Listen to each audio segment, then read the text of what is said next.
Ministro, quando o senhor disse lá no ano passado, no encontro do PSDB, que obras públicas no Ceará só seriam feitas com pagamento de propina, o senhor nominou a Superintendência de Obras, o senhor nominou a CAGES, o senhor nominou o DETRAN. No entanto, o senhor não avançou para dizer que obras. Aliás, a Superintendência de Obras é comandada por um ex-aliado seu, né? Não, todos eles são meus ex-aliados. Por isso é minha responsabilidade. Então eu não tenho coerência nenhuma se eu não disser que eu ajudei a criar um monstro. Qual é o atenuante que não me absolve? O atenuante é que eu estava agarrado na luta, sabe? No Amapá, no Rio Grande do Sul. E todo mundo sabe que eu fui candidato a presidente da República e que eu meio que deixava as coisas aqui do Ceará, como era minha obrigação, e eu era chamado só nas crises. Nas grandes paradas eu era chamado para ajudar e ajudei em todas. E ganhei má fama. Eu era, volto a dizer, querido de todo mundo. Tirei 86% de aprovação quando saí do governo. Depois entrei em cacete com a polícia, que eu amava e era por ela amado por conta do motim que aconteceu no CID e do Camilo. Depois entrei em confusão para defender o CID, ameaçado de morte na porta da casa dele de madrugada. Depois entrei em conflito com professores em greve no governo do CID e tal, em Crateús. Então, todos os episódios que me desgastaram, se deram eu defendendo o CID e Camilo. Portanto, eu sou responsável por eles. Aí o senhor foi responsável também pela indicação do Camilo para o governo do Estado. Sem nenhuma dúvida. Inclusive preterindo amigos Leônidas, de longas datas. Cristina e Mauro Benevides Mauro Filho. Benevides, Zezinho Albuquerque. A própria Isolda Sela. Minha culpa, minha tão grande culpa. Atenuante, era a predileção do CID. E eu, então, ajudei a fazer aquilo. Mas, repare, o Camilo é um enganador profissional. Ou eu não quis ver. Eu mal comparando, eu não quis ver. Quando o Lula foi preso, Edson, eu devia ter visto. Quando o Lula foi preso e entrou em desgraça e tal, eu brigando para defender o Lula, porque o Lula não tinha o devido processo legal, achava que era um corrupto, eu sei que ele é um corrupto. Inclusive, só andou fazendo um discurso aí, ameaçando o hoje senador Sérgio Moro, se viesse aqui... Tudo para defender. Pois nesta data, ele... Camilo, mais o Eudoro Santana, pai dele, que é um dos grandes responsáveis por essa deformação patológica que ele vivencia, foram na minha casa me comunicar que estavam saindo do PT em repúdio à corrupção do Lula. Eu disse para ele, quem foge de navio afundando é rato. Você está muito novo, está começando a vida, fica quieto que essas coisas viram. Ninguém vai confundir você com a corrupção do Lula. Ora, eu devia ter visto que quando fosse eu o navio que estivesse afundando, o rato ia ser o mesmo. Mas ali eu segurei ele no PT. Ele já deu entrevista dizendo várias vezes que quis sair do PT, eu segurei. Mais grave do que isso, quando ele foi lançado candidato a governador, minha culpa, minha tão grande culpa, não é? Mas eu quero construir, não quero destruir ninguém, quero construir. O Lula apoiou Eunício Oliveira. O Lula da Silva apoiou o Eunício Oliveira, que estava ganhando as eleições do Ceará. E dá entrevista para todo mundo ouvir. Chama ele aqui que ele vai te contar essa história. Meu adversário Figadal, ele vai te contar a história. Ele atribui a mim tê-lo derrotado em 2014 para eleger o Camilo. E fui eu mesmo. Por quê? Porque quando eu vi que estava perdido, lá fui eu de novo, reuni todo mundo para explicar quem era o Eunício, e explicar que o Eunício tinha tido um contrato de R$1 bilhão sem licitação no escândalo do Petrolão, que o Lula roubava junto com eles e tal, não sei o que. Eu falei tudo isso na data. Sabe o que é que restou para mim? 86 processos do Eunício Oliveira. 86. Um milionário e eu, liso, respondendo processo. Nenhum por corrupção, tudo por dano moral. Bastava dizer qualquer coisa que o nome dele tivesse envolvido, lá se vinha. E sabe por quê? Porque na véspera de um debate, o Camilo foi me entregar a candidatura, chorando. Porra, isso é dolorido, Edson. Aí eu digo, o que houve? Pediu para eu entrar no carro, saímos rodando aqui em Fortaleza e tal, entregar a candidatura. Mas por quê? Não, porque o Eunício me ligou, me chantageando com um problema assim, assim, assado da minha vida pessoal, de gravíssima repercussão e tal. Eu digo, de jeito nenhum, você não vai não. Mas ele depois absorveu esse episódio, né? Não, meu irmão. Do assunto que era gravíssimo. Gravíssimo, mas assim, tão grave que eu passei a tomar conta, inclusive na dimensão familiar dele, a pedido dele. Pois bem, na eleição seguinte estavam juntos e vieram querer botar esse guiz em mim. Então é antiga já a divergência, eu disse, não contem comigo. Não contem comigo. Qual foi a sua participação na derrota do Eunício na segunda disputa dele pelo Senado? Lealmente eu avisei ao Cid e ao Camilo e anunciei publicamente, inclusive para o próprio Eunício, que eu não estava no acordo, que eu ia trabalhar contra. E aí lutei muito com as forças que eu podia ter e com a discrição que me obriguei a ter por conta da posição do Cid pública, né? Mas eu tinha anunciado até para o Eunício, para ajudar o senador Girão. Então, até 20 dias antes da eleição, eu estava apoiando o senador Girão naquilo que eu podia. Não é? Amigos meus do interior, algum amigo aqui na capital e a minha própria militância. Aquele esquema do Virgílio estava para derrotar o Edilson Távora. O Edilson Távora, mais ou menos parecido. Elegeu mal. Mais ou menos parecido. E eu atuei firmemente. Quando foi ali uns 20 dias antes, não lembro, o Luiz Girão declarou apoio ao Bolsonaro. Aí eu ainda fiz uma viradinha para a candidata do PSOL. Né? Mas eu trabalhei muito contra o Eunício. Mas por quê? Porque eu não considero, desde sempre, sabe, razoável que vá para o lugar do Virgílio Távora, do Mauro Benevides, do Tasso Gereissati, da Patrícia Saboia, gente que não tem qualificação, nem moral, nem intelectual, nem política, nem espírito público, nem decência. Recentemente eu levantei minha voz novamente, aí de novo derivam para o assunto lateral, como se fosse um problema de machismo contra feminismo, para não tratar do assunto. Ministro, quando o Tasso Gereissati foi eleito lá em 1986, a situação do Estado era muito ruim, era falimentar mesmo, né? Quer dizer, nos últimos meses do governo Gonzaga Mota, os servidores receberam como pagamento do salário do mês as tais gonzaguetas da época, né? O Tasso recuperou essa situação da administração pública, recuperou a parte fiscal do Estado, depois veio o senhor, foi o governador que sucedeu o Tasso, né? E os outros governadores, depois o próprio Tasso, depois o Lúcio Alcântara, até chegar no Cid, e só se falava em situação muito boa fiscal do Estado. Hoje, o que se diz é que o Estado está em situação falimentar.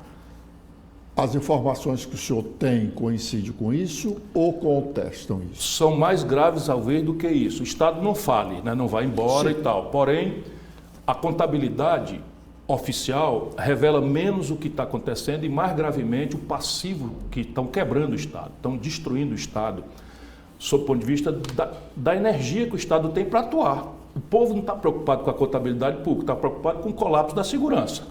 Está todo mundo apavorado, quem dá as cartas no Ceará, capital e interior, são as facções criminosas, não acontece absolutamente nada.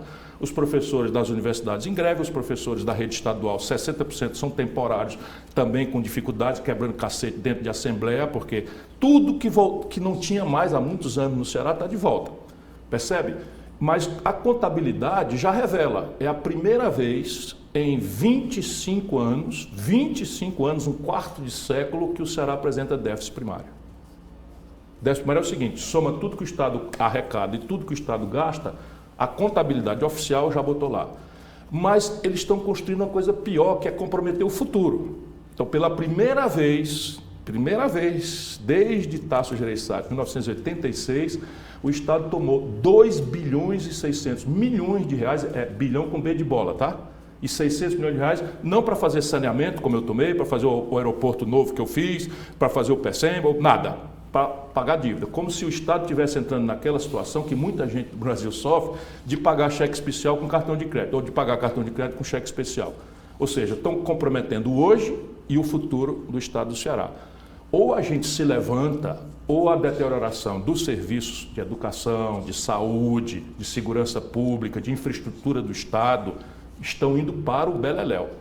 Então, repare, a taxa de investimento do Ceará, Edson, que o povo reclama, saúde, educação, segurança, estrada, moradia, etc. Pois bem, isso só tem se tiver dinheiro para fazer, ou crédito, dinheiro e crédito. Então, a taxa de investimento do Ceará, durante o governo do Cid, e já foi se deteriorando no Camilo, acabou de liquidar, quando o Camilo raspou o tacho para eleger o poste dele, para ele ficar mandando e loteando o Estado, e é disso que se trata. Eu tenho afeto pelo Elmano, eu tenho pessoalmente afeto e respeito pessoal pelo Elmano. Mas o Elmano está afundando nessa coisa de aceitar que o governo dele não existe. Sabe o começo do governo Gonzaga Mota, contra o qual Gonzaga Mota se levantou, que era 1/3 do estado loteado para cada coronel? É igualzinho agora, só que é 99% Camilo e 1% Cid Gomes. O pobre do Elmano tem direito à primeira-dama e olhe lá se ele indica o garçom do palácio.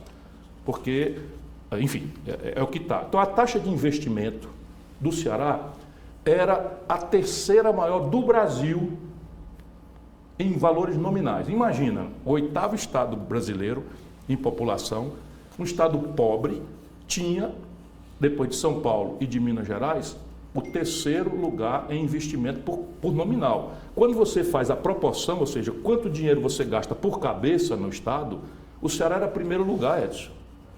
Despencou, mas assim, saiu do primeiro para o último lugar, ou um dos últimos lugares, não é o último ainda não, mas está indo para lá. E coisas graves a futuro. Nós montamos aqui um sistema de previdência do servidor público. Alô, alô, servidor público. Todo mundo vai ficar velho, todo mundo vai se aposentar. Pois bem, no dinheiro para o fundo dos servidores, está lá o imposto de renda retido na fonte, ou seja, cada servidor paga de imposto de renda retido na fonte e esse dinheiro fica para o Estado. Por lei, esse dinheiro tem que ir para o fundo de pensão dos servidores. Eles estão caloteando, estão segurando esse dinheiro da mão para a boca e deixando um buraco, percebe? São algo ao redor de 14 milhões de reais por mês. Imagina, 140 milhões por ano, 4 anos dá 500 milhões de reais, eles vão quebrar o fundo de pensão dos servidores. Vão quebrar o fundo de pensão dos servidores. E está todo mundo calado. Ou, quer dizer, não todo mundo, que a coisa começou a... Por quê? Porque boa parte desse sindicalismo é pelego do PT. Você imagina o que está acontecendo? Me pergunte qualquer outra coisa, de qualquer setor, para me mostrar que eles estão quebrando o Ceará. Estão quebrando o estado do Ceará. Consequência prática. A economia do Ceará, nós somos 4% da população do Brasil. Esse sempre foi o nosso desafio. Me lembro eu, Marrotaço, planejando as coisas do futuro do Ceará e tal. Então é o seguinte, e já vem de Vigílio, que também pensava as coisas estrategicamente. Então, veio, nós somos 4% do povo do Brasil. E éramos, quando começamos a trabalhar, 1,5% da riqueza do Brasil. Ou seja, 4% do povo, 1,5% da riqueza do Brasil. Então a nossa tarefa era fazer o estado do Ceará chegar pelo menos na média do Brasil, num prazo. E começamos a trabalhar. Hoje o Ceará é 4% da população do Brasil, 2,2% do dinheiro, da riqueza. Então nós crescemos meio ponto, 0,7%. Olha que custo que nós fizemos durante 30 anos. Paramos. Agora o Brasil cresceu 2,9%, o Ceará cresceu metade. Ou seja, nós vamos voltar a aumentar a distância entre a riqueza média ou a condição de renda média do cearense em relação ao povo brasileiro. Aí vamos olhar por que isso está acontecendo. Pega o IBGE, órgão oficial do governo Lula. O Ceará é o pior desempenho em matéria de indústria. Nós passamos 20 anos sendo o melhor do Brasil, ou um dos melhores do Brasil. Agora somos o pior do Brasil. Pega o indicador de crescimento econômico do Banco Central. Ele apura 19 estados mais relevantes, porque tem base estatística. O Ceará estava entre os primeiros sistematicamente há 15 anos, virou o 19º, o último, o FONA, lugar. Isso tudo é pobreza, é miséria. Repare, a Guararapes estava aqui em Fortaleza há 42 anos. Ali na Francisco Sá e tal, botou quase 3 mil pessoas para fora. São 3 mil famílias que ficaram na Rua da Amargura, está lá o galpãozão, agora vão botar um comércio lá, ouvi falar, com que subsídio não se sabe, mas o comércio entra com 1/10 dos empregos que a indústria fazia. Você tinha a Gerdau aqui, passou 6 meses fechado as 2 fábricas, há 40 anos aqui no Ceará. A Paquetá que eu trouxe à custa de muito sacrifício, a indústria calçadista eu trouxe do Rio Grande do Sul, Sobral, por exemplo, vive disso. Sobral já tinha 26 mil operários, hoje está com 14. Está grandene? Está grandene. E olha aqui, do jeito que estão fazendo a brincadeira, e infelizmente a nossa Federação das Indústrias, vendo tudo isso acontecer, o Camilo já foi lá e já ofereceu o Senado para o Beto Studart ou para os meus amigos, entendeu? Eu estou ficando chato porque eu estou falando de gente que eu quero bem, compreende? Mas a indústria destruindo a indústria do Ceará. A Aeres é a maior empregadora do Porto do Pecém, faz essas pás para a turbina eólica. Olha, meu irmão, já está com 1/3 do pessoal que tinha e se não abrir o olho vai fechar. Agora, ministro, nós não podemos ficar só lamentando isso, Não. denunciando e lamentando essa situação. O que fazer para estancar essa situação e voltarmos a pensar em crescer? Veja, quem lidera o esforço de desenvolvimento num estado pobre como o Ceará, necessariamente é o Estado. Então veja, eu governei com 18 secretarias de Estado. O Camilo governou com 21 secretarias. Para fazer a eleição na marra do Elmano, o Camilo criou 21 secretarias, quer dizer, 17 secretarias em cima das 21. Não fechou nenhuma e criou mais 17. Isso custa R$1 bilhão por ano de custeio. Só carguinho e terceirizado está explodindo a folha. Então a primeira providência é restaurar a capacidade de poupança do Estado. É fechar essas 17 secretarias. Para que isso? Se não para fazer falcatrua e clientelismo e loteamento do Estado. Não tem brinquedo, não tem almoço de graça. Está aqui o caminho. Na hora que você fechar 17 secretarias, tem dinheiro para resolver todos os passivos das universidades. Simples assim. Por exemplo, qual é a prioridade? Então eu vi a propaganda do governo falando que o governo está distribuindo 100 mil quentinhas. Veja bem, nós somos 10 milhões de boca para comer. O governo está distribuindo 100 mil quentinhas, explorando da forma mais cretina e cruel a miséria extrema do nosso povo. Desemprega todo mundo, deixa todo mundo ferrado e acode com 100 mil. 10 milhões de bocas hoje estão sendo atacadas com 100 mil quentinhas, a crermos na propaganda do governo. Pois bem, sabe quanto o governo gastou de propaganda nesse período que eu falei já? R$1 bilhão. Sabe quanto gasta com as quentinhas? 100 mil. Você percebe? Então, quer consertar? Dá para consertar. O que eles estão fazendo? Aumentando a despesa meio, reduzindo o investimento e aumentando o imposto. Então é o seguinte, o Camilo vai na justiça, pressiona, felizmente a justiça do Ceará ainda resiste, né? Para acabar com a taxa do lixo, que atinge menos de 8% dos proprietários de imóveis de Fortaleza, e é uma condição legal do Marco Nacional do Saneamento. Se a cidade não criar taxa do lixo, fica banida de financiamento para saneamento básico, moradia, etc, etc. Então, o Camilo foi contra isso. E na mesma data aumentaram de 18% para 20% o ICMS que entra na gasolina do motociclista, do Uber, do entregador de aplicativo, que entra na conta do táxi. Compreende? A gasolina do Ceará tem sido sistematicamente a mais cara do Brasil por conta disso, de distorções no sistema tributário. Então, e a Assembleia é amém, amém, amém, amém, amém, amém. Outro dia mandou uma proposta desfazendo incentivos para as indústrias. A Assembleia, amém, a gente falando, não façam isso, pelo amor de Deus, nós que montamos incentivos para trazer a indústria. Repare antes, todo mundo está aqui. A matéria-prima da indústria calçadista vem da Bahia, se a gente tomar em conta a Grendene. E o mercado da Grendene é o mundo. Então, o Ceará nem é lugar da matéria-prima e nem lugar de vender a matéria. O que é que eles vêm fazer aqui? Com esse prejuízo de fazer a matéria-prima passear e o produto passear. Eles vêm aqui porque nós montamos um criativo sistema de incentivos baseado na devolução do imposto que eles pagam, e era um imposto que a gente não tinha, porque não tinha indústria aqui. Percebe? Então, repare, agora eles estão montando um sistema tributário que acaba a origem desse sistema. E aí eles mandaram isso para a Assembleia. Eu disse, pelo amor de Deus, não façam isso. Ninguém quis ouvir. A Assembleia, rolo compressor, amém, aprovaram. No dia seguinte, tudo quanto é de industrial dizendo, vou fechar. Inclusive os locais, Macedo, Queiroz, tudo. Não dá mais para sustentar aqui, Ivens, Dias Branco e tal, etc. Mandaram 2 dias depois um projeto desfazendo o que fizeram e não queria ouvir a gente, corrigiram. Aí chega um dia da homenagem no coisa, eu estou meio zangado de andar nesses lugares de society de Fortaleza, porque todo mundo, sabe, calado, todo mundo vendo o Estado ser destruído, a elite que eu estou dizendo. E o povão pagando o preço da violência impune que está aí. Pois bem, cheguei lá, o presidente da Federação das Indústrias, meu amigo Cavalcante, diz assim, eu gostaria de agradecer a humildade do governador de ter voltado atrás. Está compreendendo? Ou seja, o cara faz uma grande cagada, com licença da má expressão, a gente tenta avisar antes, com a experiência que eu tenho, eu que montei esse negócio, sabe? Eu que montei, em algumas situações eu posso dizer eu que montei esse negócio. E eles estão destruindo tudo.